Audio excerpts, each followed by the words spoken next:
it's fun to see that it's doing decent, but I'm sure you'd like to be in it. Oh, we got trouble. Ouch. Turn 2. Wow. A grinding crash out of turn 2. 2 cars involved. That was Cheever on the outside that slammed the wall real hard. And there's a car, 2 cars down to the inside. Cheever's shaking his fist at Greg Ray. Well, and yeah, that's Greg Ray and Billy's car. They're both moving around trying to get out of these things, so they're all right. The one I'm surprised at is Cheever. Cheever's got to be stunned just a little bit because that thing hit the wall hard. Go low on the back stretch, slow it down. There's debris everywhere. They were battling for 3rd place, make that 4th place behind Hamilton. Well, this is Eddie Cheever right here. Again, to get out and to be able to reach down and feel if your leg's still there. I mean, there's not much left of that race car. And Greg Ray in his first race for A.J. Foyt while battling Cheever for 4th. Cheever, you can see he's shaking his head a little bit. He thinks that maybe he wasn't the cause of that accident at this point. It was hard to tell really what happened when they got together. The best news is both drivers are okay. Look at the look in Greg Ray's face. I mean, I'm sure he's very disappointed because they had a great run going. The Conseco car was working very well, and they were hanging right in there. You can see he's trying to tell the safety workers he's fine, but I don't know. Did you see the eyes there? I mean, and it looked like he was staring down Eddie Cheever. So obviously we have a little disagreement between these two of what caused this thing to start. Cheever was waving his fist at Greg Ray even before the car came to rest. And you're hearing Tom Steve and also Billy Vode, who, when do you hope to be back in the seat? I was hoping to be back for Charlotte, but they told me it's going to be Pikes Peak before I get back. So, we'll just continue my rehabilitation and, just keep working out and staying with it, and then I'll be ready for Pikes Peak. I know you'd rather be in the car than standing up here with us, but what about what we're seeing here today? We've had Jeff Ward, we've had Sam Schmidt, and now these 2 cars just pound the wall here.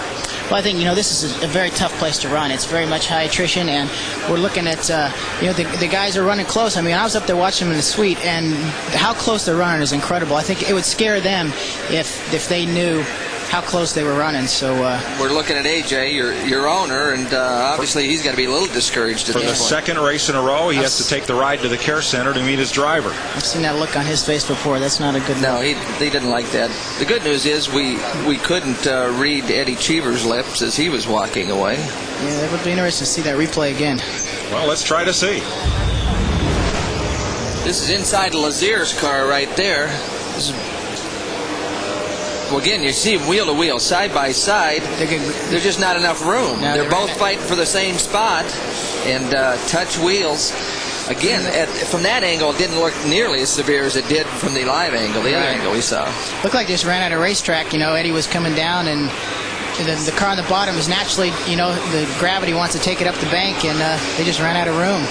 It's very unfortunate. It looked like Greg realized that he wasn't going to be able to get the pass done. He was actually trying to sneak back out of that situation, and it doesn't take much of a wobble when they're running that close. But it's amazing these guys feel good enough to run that close to each other when they're running, the speeds they're going on a mile over. Here they go.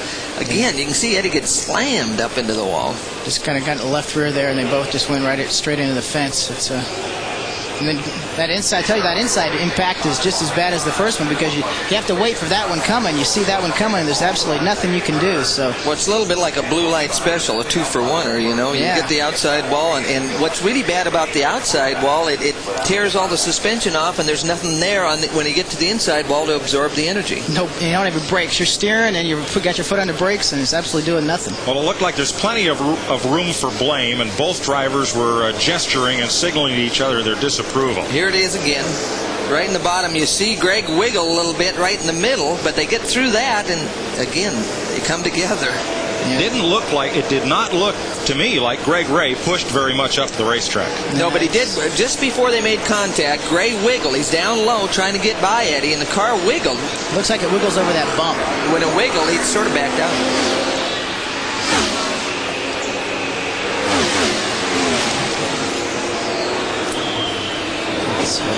Those wall-mounted cameras are earning their pay today, overtime. Well, the drivers are taking a beating and earning their pay today, too. Dick Berggren.